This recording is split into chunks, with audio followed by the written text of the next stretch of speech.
Gone Mad. It's Thursday night, 8:30. We're going to be talking sports betting. Not a lot of action this weekend compared to some of the other weekends, but we do have, of course, Currie Cup semi-finals. We've got some big English Premier League games, including Arsenal against Tottenham, and we'll probably cast our eye ahead to the World Cup. We certainly had a frantic show last weekend. I hope all of the guys who won the vouchers have got in contact with Kerry and claimed them. I did give her a list, so if you haven't got your voucher yet, well, it's no fault of ours. You better get hold of GGGaming.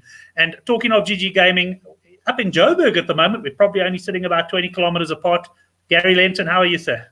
Yeah, all good, Brent. I'm doing great. How are you keeping, my mate? Excellent. Very well, thanks. Just shout out to the guys joining us in the live chat. Good to have you on. And look forward to some bets and tips throughout the show as well, because often that's where the best stuff comes in, Gary. I must tell you that we do a show on a Monday night, a rugby show called Use It or Lose It, and we tend to try steer clear a little bit of the betting angle. We'll focus more on more on just the rugby angle, with the idea that, hey guys, if you're interested in betting, come to our other shows. But Johan Loubser was in this on the live chat, and he was saying he got that 7-1 that you offered. I think you offered it just to him last week. You said contact us. It sounds like he had a bit of a go there, at England 7-1. Yes, and who can blame him? You know what I'm saying? I'll be perfectly honest with you. I still think even at 5-1, England are the wrong price. You know, to me, they're the best side there, right? Why should they be such a big price? You know, yes, they're going to have to deal with the All Blacks or South Africa at some stage, but I mean, I'm not sure. I mean, after if they had to play the Six Nations now, let me ask you that, Brent. Let's say they had to play the Six at a neutral ground, right? All six of them packed their bags and they went and they played wherever it is, right? Fiji, for argument's sake. Surely England would be favourites.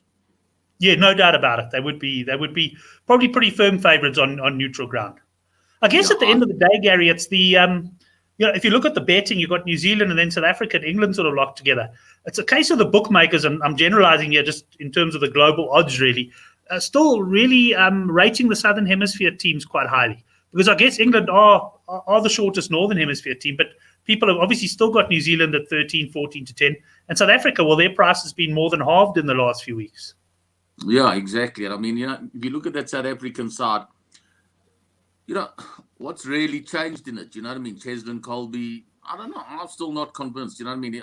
For me, there's England at 5-1, South Africa at 5-1. To me, it's an easy decision, but that's just my opinion. I just think New Zealand also, like I've always said, if you went to sleep now and woke up after the World Cup and you backed New Zealand, there's a good chance you would have got the money. You know what I'm saying, Brent? Yes. But I promise you now, there are going to be games when you're going to wish that you hadn't done it.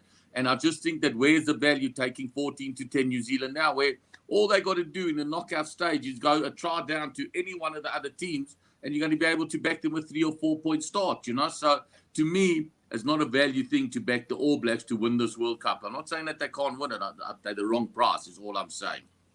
Yeah, that's it. And England, I agree with you fully. For me, England are the value, and I'm considering having a nice bet on them at around the 5-1 mark. I guess the only concern for England, and I think we chatted about it last week as well, is their very tough draw that they've got.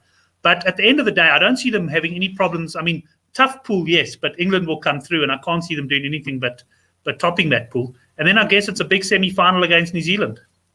That's it. But, to win a World Cup, you've got to expect to beat everybody. You know what I'm saying, Brent? I think it's a naivety that it's something that, people that don't really get too involved in sport come up with when they start saying things like, yeah, but you know what I mean? You've got to play them in the quarters and them in the semis and all these things, Thank you. Just putting Johan Loubser's comment up there. Johan, to show that we got really good service, maybe you'd like us to send the 21 grand down. In the unlikely event they get beaten, you send it back. You know what? Wait 6 weeks, we'll send it to you then, my mate. But thank you very much, and thanks for your patronage. We do appreciate it. Where were we? Now I've lost my complete chain of thought there. Are we talking about the knockout stages, World Cup? The naivety of people saying that why don't you throw this game and it gets easier at the end of the day? Oh, yeah. I don't believe sportsmen believe in that crap, Brent. They go to a World Cup with the firm intention of beating every single team that's put in front of them. You know what I mean? And I remember going back to a World Cup where Steve Waugh was captain of the Australian cricket side, and everybody was saying they've earned the right to throw this match, and then South Africa won't go through, and this and that, And when I interviewed Waugh, he actually thought the people had lost their minds that were suggesting things like that, And I just think England go there. They got Eddie Jones. You know what I mean? He's not going to go there and say, "Oh, we got to play All Blacks in the semis. We got to cut draw. It's going to be so hard." That's not happening. You know, they got to. No, not at all. Somebody's got to knock the All Blacks out if the All Blacks aren't going to win it. Am I right, Brent? Exactly. They've got to be knocked out at some point. We know they're getting through the group stages. Adino making the point there.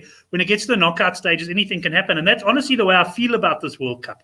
It really is one where anything can happen. And Gary, I suppose just to lean us into the Curry Cup chat, I will say that this is a Curry Cup where anything can happen as well, because it's been to be one of the most unpredictable Curry Cups in many a year. Now, we've got the situation where it looks like you're safe from funding a nice big dinner at Tafellager Park or one of the surrounding restaurants next weekend, because Griquas have now conceded that late penalty to the Lions to finish third on the log. But the two away teams could genuinely win this weekend in the Curry Cup.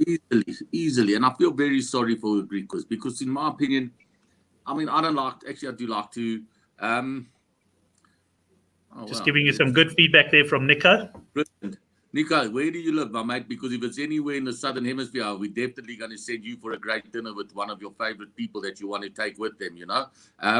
You know what I mean? Your marketing is more than... I get more mileage out of it than the stuff that I pay for. So send us a message where you live. We're going to send you and your girlfriend or your wife or whoever you want to take for dinner. Yeah, you'll leave the wife at home and take the girlfriend, I think, Gary. Yeah, exactly what I would do. But, yeah, so the Curry Cup, just to go back to it, I just thought that referee... I don't know. I just knew he was going to give the Lions a penalty. I just knew it, Brent. And I just didn't think that Griquas deserved to lose that game.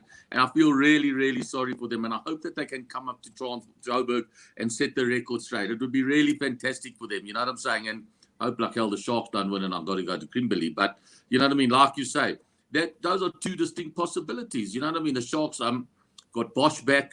Cheetah's got one or two little injuries or one or two things that are a little bit frightening.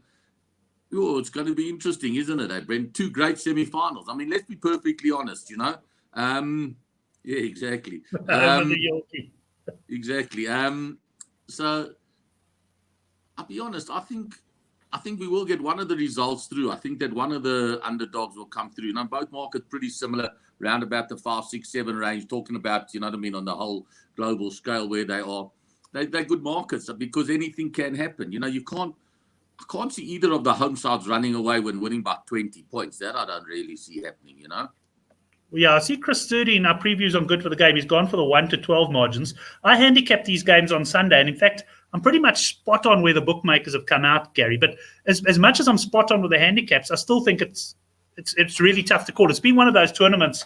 I must say, I think I am slightly down for this one, so I'll be trading a little bit carefully in the semi-finals. I don't expect to get too much action, unfortunately, anti-post. What I'm fearing the most, Brent, is that any side gets off to a fast start and then the people in play come and jump onto the side that are behind because they couldn't just see it going up and down from both sides. You know what I'm saying? And I think that that's what's going to happen. And I think that that's going to be a lot of shrewd punters' plays. Let's wait to see what happens. As soon as the team falls behind by 5 or 6 or 7 points, I'm going to get on and take the other team plus 3 or 4 and see where we go from there. And that would be my play if I wasn't sitting and working and I was just punting. That's exactly what I would do. I would be backing the team that you get plus with during the game. Excellent. Well, welcome to Robert on the show. He's just talking in the live chat with the guys. I won't bring up all the comments, but talking about horses. So we got a few horse racing punters on the show as well, Gary. Any big races this weekend, or is it pretty much run-of-the-mill stuff in the local centres? It's a poor time for racing. You know what I mean? I came up with a theory once before that they should stop racing in South Africa in August completely. You know what I mean? After the July and everything. Thank you very much. You know what I mean? Oh, let me just get the dagger out of my heart. Thank you. Thought you would enjoy that one. You know, yeah. But, you know, because, I mean, it's an industry that just doesn't stop every single day of the year other than Christmas Day. You know what I'm saying? And the truth is the grooms, the punters, the trainers, the horses, everybody needs a little bit of a break. There's African horse sickness injections and everything. And I just always thought it would be a great time, but it's not going to happen because money, unfortunately, rules all the sport. Having said that, on a bit of a cut note for myself, I had a really good horse that we had big hopes for, a horse called Silver Maple, and he had to be euthanized today, which is another sort of like really miserable part of the industry, you know. But that's laughing. Yeah, you know. Great to hear that. But we box on and everything, and so racing's quiet, you know what I mean? If I ever got a strong tip, you know what I mean, I'm going to definitely get it to you, Brent, and you can put it up there. But yeah, let's do that. If we find out anything that we really like strong, I'll send it to Good for the Game, and you can certainly post it for our mates out there. Excellent. That'll be great. Well, we've got a nice attendance here in the live chat this week, Gary. What are we going to do? You want to do a trivia, guess where Gary is, or anything like that on this show? No, I'll tell you what I'll do. Okay. So let them have it's pretty easy where I am.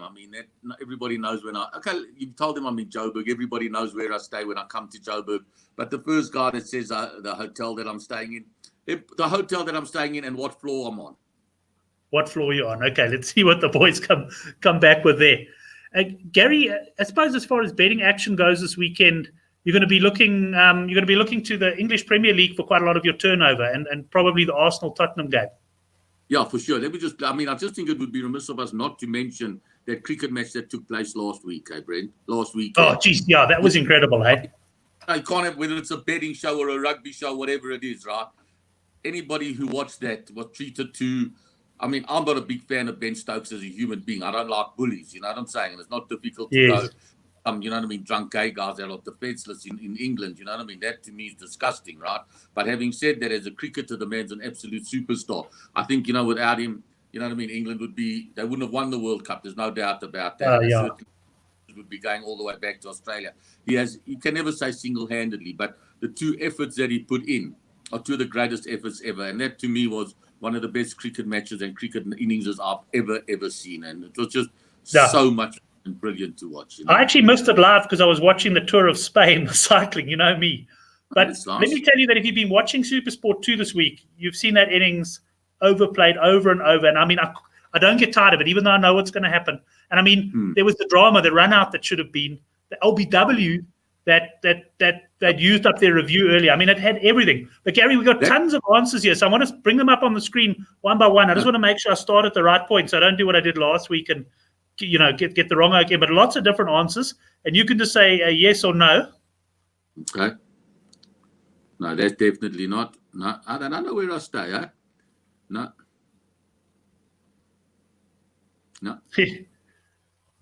Let's have a look. Nathan says Emperor's third floor. I don't know there. He's damn close.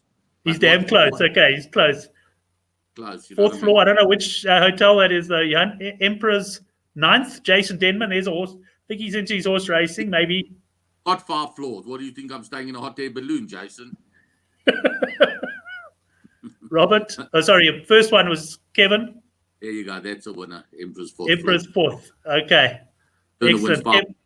Voucher there, Excellent. Well done there, Kevin. One more to do there. I'm going to have one more. I want to show that. We'll have one more thing there just now. Okay, but let's just go back to the soccer because we don't want to run out of time again. Close, Sean. I initially was on the 5th floor, but they'd given me a room that didn't have a separate shower, so I moved down to the 4th floor. So a bit stiff there, Shawnee, but it doesn't matter. You'll win the next one. I know that, my man. So Arsenal Spurs, we got a price boost there. We've taken Spurs from 18 to 10 to 22 to 10. I don't like Spurs. I think Spurs are in disarray. I think Spurs will finish behind Arsenal this season. Again, I'm not saying because I'm an Arsenal supporter. I just don't know. Eriksen doesn't appear to want to be there.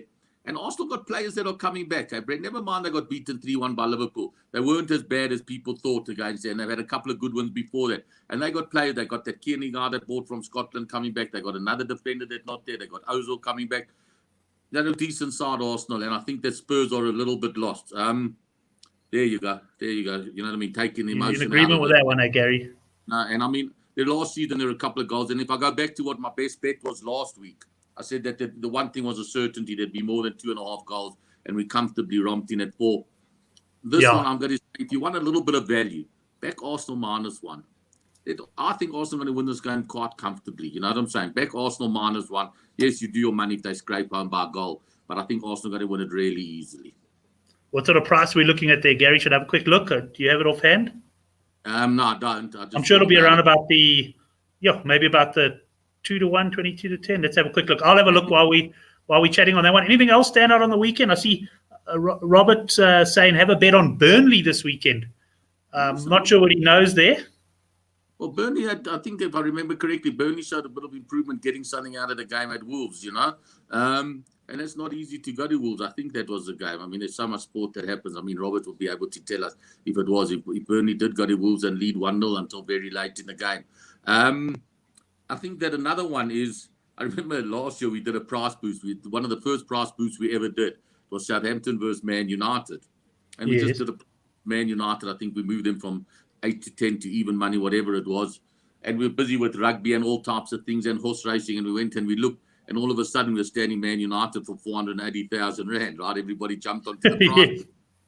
But anyway, Southampton then went and scored 2 quick goals and they led 2-0. I thought, I'm going to go home and watch the second half and enjoy it. I left after 38 minutes. When I got home at half-time, it was 2-2, but they did us a favour, Southampton, and they never let in another goal and finished 2-2. We have another price boost there. We've gone United from odds on, I think, to 11.5 to 10. All the United supporters will be lumping onto that one. That I have no doubt about. But I'm not sure it's a very good United. So... after last week going down at home to Crystal Palace.